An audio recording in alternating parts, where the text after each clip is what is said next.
Salut, c'est Casse d'Ouvre ton Vroli. Philosophe hors du commun, Gaston Bachelard, 1884-1962, n'a pas suivi une carrière universitaire traditionnelle. Descendant de paysans champenois, petit-fils de cordonnier, fils d'un dépositaire de journaux de Bar-sur-Aube, il commença par être surnuméraire des postes.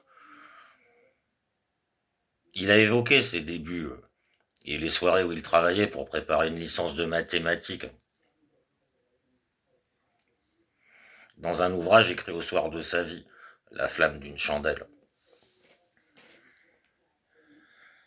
En 1914, il a 30 ans. Il épouse une institutrice dont il aura une fille, Suzanne. Il est envoyé au front. Quand il revient de la guerre, il a la douleur de perdre sa femme. À sa démobilisation en 1919, il a dit adieu au PTT et devient professeur de physique et chimie au collège de Bar-sur-Aube où il avait fait ses études secondaires.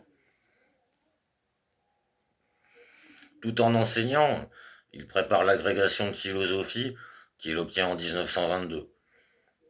Il soutient sa thèse de doctorat. Il soutient sa thèse de doctorat en 1927 avec pour sujet étude sur l'évolution d'un problème de physique, la propagation thermique dans les solides. En 1929, il publie un essai sur la valeur inductive de la relativité.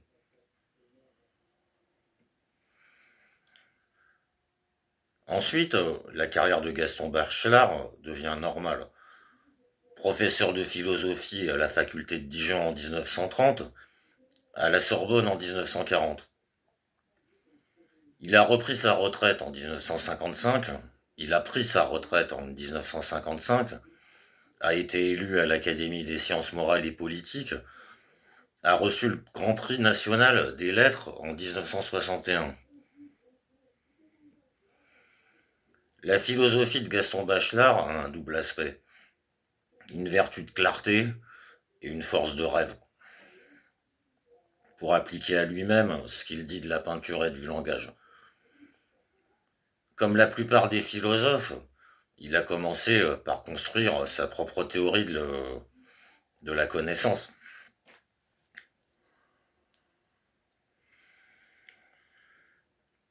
Comme la plupart des philosophes, il a commencé par construire sa propre théorie de la connaissance. Le livre le plus marquant de cette période est Le Nouvel Esprit Scientifique, 1934. Mais la seconde partie de son œuvre est consacrée à l'étude de ce qu'il y a de plus poétique dans l'esprit humain. L'imagination, les rêves, les songes. Les psychologues traditionnels enseignent que l'homme commence par voir, puis il se souvient, enfin il imagine. Pour Bachelard, l'homme imagine d'abord, il voit ensuite, il se souvient à l'occasion.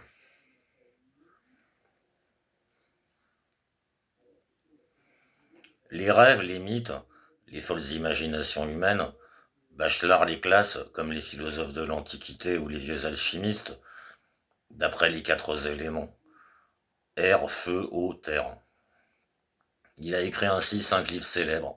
La psychanalyse du feu, l'eau et les rêves, l'air et les songes, la terre et les rêveries de la volonté, la terre et les rêveries du repos. Avant-propos de la psychanalyse du feu.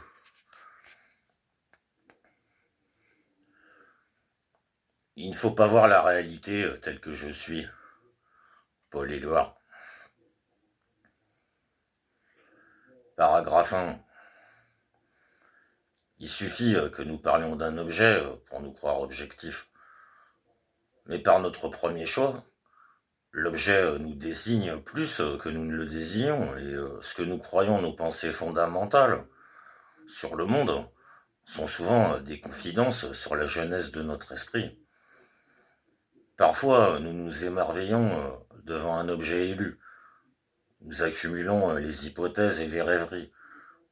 Nous formons ainsi des convictions qui ont l'apparence d'un savoir. Mais la source initiale est impure. L'évidence première n'est pas une vérité fondamentale. En fait, l'objectivité scientifique n'est possible que si l'on a d'abord rompu avec l'objet immédiat, si on a refusé la séduction du premier choix, si l'on a arrêté et contredit les pensées qui naissent de la première observation. Toute objectivité, dûment vérifiée, dément le premier contact avec l'objet. Elle doit d'abord tout critiquer. La sensation, le sens commun, la pratique même la plus constante. L'étymologie enfin, car le verbe qui est fait pour chanter et séduire rencontre rarement la pensée.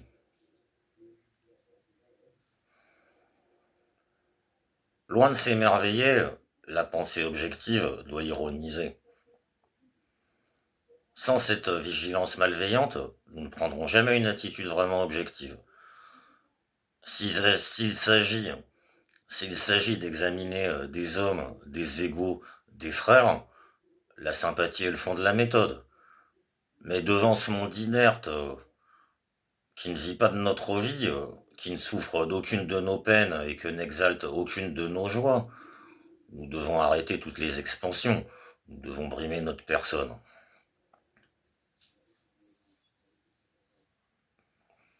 Les axes de la poésie et de la science sont d'abord inverses. Tout ce que peut espérer la philosophie, c'est de rendre la poésie et la science complémentaires, de les unir comme deux contraires bien faits. Il faut donc opposer à l'esprit poétique expansif l'esprit scientifique taciturne, pour lequel l'empathie préalable est une saine précaution. Pardon, il faut donc opposer à l'esprit poétique expansif l'esprit scientifique taciturne, pour lequel l'antipathie préalable est une saine précaution. Nous allons étudier un problème où l'attitude objective n'a jamais pu se réaliser, où la séduction première est si définitive qu'elle déforme encore les esprits les plus droits et qu'elle les ramène toujours au bercail poétique où les rêveries remplacent la pensée, où les poèmes cachent les théorèmes. C'est le problème psychologique posé par nos convictions sur le feu. Ce problème nous paraît si directement psychologique que nous n'hésitons pas à parler d'une psychanalyse du feu. De ce problème, vraiment primordial, posé à l'âme naïve par les phénomènes du feu, la science contemporaine s'est presque complètement détournée. Les livres de chimie, au cours du temps, ont vu les chapitres sur le feu devenir de plus en plus courts. Et les livres modernes de chimie sont nombreux, où on chercherait en vain une étude sur le feu et sur la flamme. Le feu n'est plus un objet scientifique. Le feu, objet immédiat saillant, objet qui s'impose à un choix primitif en supplantant bien d'autres phénomènes, n'ouvre plus aucune perspective pour une étude scientifique. Il nous paraît alors instructif, du point de vue psychologique, de suivre l'inflation de cette valeur phénoménologique et d'étudier comment un problème qui a opprimé la recherche scientifique durant des siècles s'est trouvé soudain divisé ou évincé sans avoir été jamais résolu. Quand on demande à des personnes cultivées, voire à des savants, comme je l'ai fait maintes fois, qu'est-ce que le feu, on reçoit des réponses vagues ou tautologiques qui répètent inconsciemment les théories philosophiques les plus anciennes et les plus chimériques.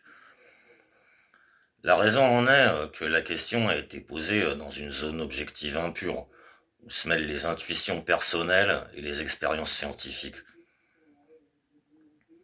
La raison en est que la question a été posée dans une zone objective impure où se mêlent les intuitions personnelles et les expériences scientifiques. Nous montrerons précisément que les intuitions du feu, plus peut-être que tout autre, restent chargées d'une lourde tare. Elles entraînent à des convictions immédiates dans un problème où il ne faudrait que des expériences et des mesures. Dans un livre déjà ancien, Études sur l'évolution d'un problème de physique, la propagation thermique dans les solides, 1928, du même auteur, dans un livre déjà ancien, nous avons essayé de décrire, à propos des phénomènes calorifiques, un axe bien déterminé de l'objectivation scientifique. Nous avons montré comment la géométrie et l'algèbre apportèrent peu à peu.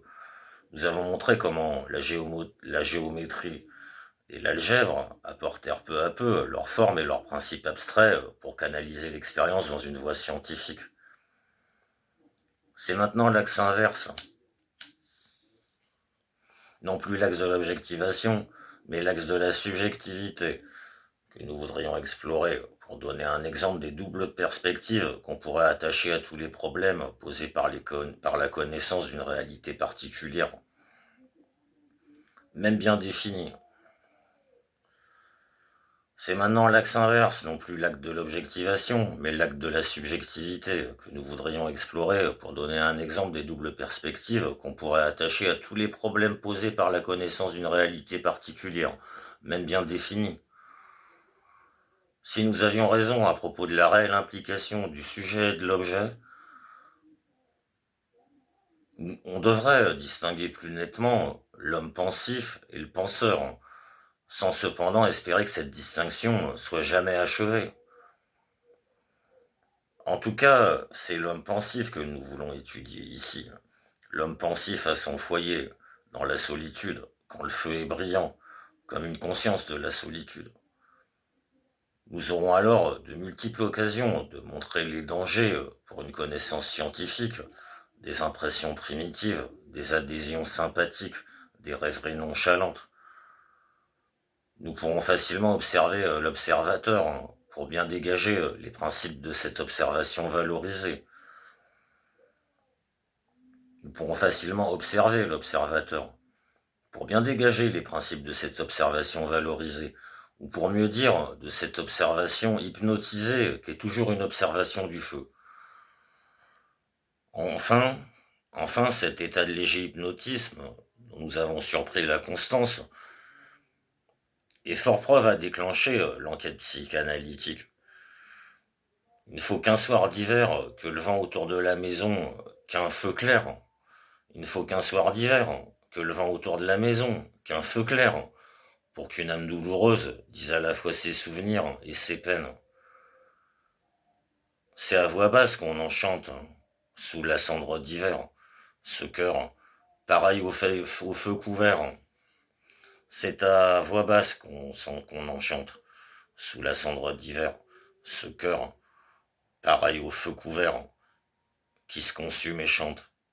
Tout l'est. Paragraphe 2. Mais si notre livre est facile quand on le prend ligne par ligne, il nous semble vraiment impossible d'en faire un ensemble bien composé. Mais si notre livre est facile quand on le prend ligne par ligne, il nous semble vraiment impossible d'en faire un ensemble bien composé. Un plan des erreurs humaines est une entreprise irréalisable. En particulier, une tâche comme la nôtre refuse le plan historique. En effet, les conditions anciennes de la rêverie ne sont pas éliminées par la formation scientifique contemporaine. Le savant lui-même, quand il quitte son métier, retourne aux valorisations primitives. Le savant lui-même, quand il quitte son métier, retourne aux valorisations primitives. Il serait donc vain de décrire dans la ligne d'une histoire une pensée qui contredit sans cesse les enseignements de l'histoire scientifique. Au contraire, nous consacrerons une partie de nos efforts à montrer que la rêverie reprend sans cesse les thèmes primitifs, travaille sans cesse comme une âme primitive, en dépit des succès de la pensée élaborée. contre l'instruction même des expériences scientifiques. Nous ne nous installerons pas non plus dans une période lointaine non plus nous ne nous installerons pas non plus dans une période lointaine où il nous serait bien trop facile de dépeindre l'idolâtrie du feu. Ce qui nous semble intéressant, c'est seulement de faire constater la sourde permanence de cette idolâtrie. Dès lors, plus se rapproche de nous le document que nous utiliserons, plus il aura de force pour démontrer notre thèse. Dans l'histoire, ces documents permanents tracent d'une résistance à l'évolution psychologique que nous poursuivons. Le vieil homme dans le jeune enfant dans le vieil homme, l'alchimiste sous l'ingénieur.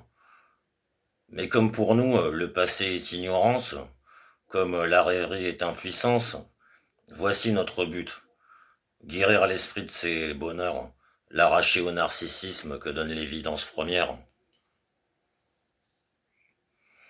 Lui donner d'autres assurances que la possession, d'autres forces de conviction que la chaleur et l'enthousiasme, bref, des preuves qui ne seraient point des flammes. Mais nous en avons assez dit pour faire sentir le sens d'une psychanalyse des convictions. Mais nous en avons assez dit pour faire sentir le sens d'une psychanalyse des convictions subjectives relatives à la connaissance des phénomènes du feu, ou plus brièvement d'une psychanalyse du feu. C'est au niveau des arguments particuliers que nous préciserons nos thèses générales. Paragraphe 3. Nous voulons cependant ajouter encore une remarque qui est un avertissement. Quand notre lecteur aura achevé la lecture de cet ouvrage, il n'aura en rien accru ses connaissances. Ce ne sera peut-être pas tout à fait de notre faute, mais ce sera plutôt une simple rançon de la méthode choisie. Quand nous nous tournons vers nous-mêmes, nous nous détournons de la vérité. Quand nous faisons des expériences intimes, nous contredisons fatalement l'expérience objective. Encore une fois, dans ce livre où nous faisons des confidences, nous énumérons des erreurs. Notre ouvrage s'offre donc comme un exemple de cette psychanalyse spéciale que nous croyons utile à la base de toutes les études objectives. Il est une illustration des thèses générales soutenues dans un livre récent sur la formation de l'esprit scientifique. La pédagogie de l'esprit scientifique gagnerait à expliciter ainsi les séductions qui faussent les inductions. Ce serait pas difficile de refaire pour l'eau, l'air, la terre, le sel, le vin, le sang, ce que nous avons ébauché ici pour le feu. À vrai dire, ces substances immédiatement valorisées qui engagent l'étude objective sur des thèmes sans généralité sont moins nettement doubles, moins nettement subjectives et objectives que le feu. Mais elles portent tout de même une fausse marque, le faux poids des valeurs non discutées. Il serait plus difficile, mais aussi plus fécond, de porter la psychanalyse à la base d'évidences plus raisonnées, moins immédiates et partant moins objectives que les expériences substantialisées. Si nous méritons de trouver des émules, nous les engagerions alors à étudier, du même point de vue d'une psychanalyse de la connaissance objective, les notions de totalité, de système, d'éléments, d'évolution et de développement. On n'aurait pas de peine à saisir, à la base de telles notions, des valorisations hétérogènes et indirectes, mais dont le ton effectif est indéniable. Dans tous ces exemples, on trouverait, sous les théories plus ou moins facilement acceptées par les savants ou les philosophes, des convictions souvent bien ingénues. Ces convictions non discutées sont autant de lumières parasites qui troublent les légitimes clartés. Ces convictions non discutées sont autant de lumières parasites qui troublent les légitimes clartés que l'esprit doit amasser dans un effort discursif. Il faut que chacun s'attache à détruire en soi-même ses convictions non discutées. Il faut que chacun apprenne à échapper à la raideur des habitudes d'esprit formées au contact des expériences familières. Il faut que chacun détruise plus soigneusement encore que ses phobies, ses philies, ses complaisances pour les intuitions premières. En résumé, sans vouloir instruire le lecteur, nous serions payés de nos peines si nous pouvions le convaincre de pratiquer un exercice où nous sommes maîtres, se moquer de soi-même. Aucun progrès n'est possible dans la connaissance objective sans cette ironie autocritique. Enfin, nous n'avons donné qu'une bien faible portion des documents que nous avons amassés au cours d'interminables lectures des vieux livres scientifiques du XVIIe et du XVIIIe siècle, de sorte que ce petit ouvrage n'est qu'une ébauche. Quand il s'agit d'écrire des sottises, il sera vraiment trop facile de faire un gros livre.